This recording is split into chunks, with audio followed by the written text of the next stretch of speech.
بسم الله الرحمن الرحيم.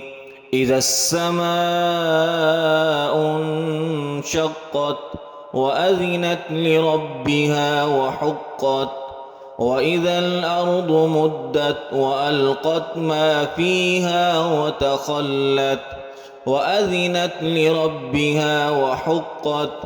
يا أيها الإنسان إنك كادح إلى ربك كدحا فملاقيه. فأما من أوتي كتابه بيمينه فسوف يحاسب حسابا يسيرا وينقلب إلى أهله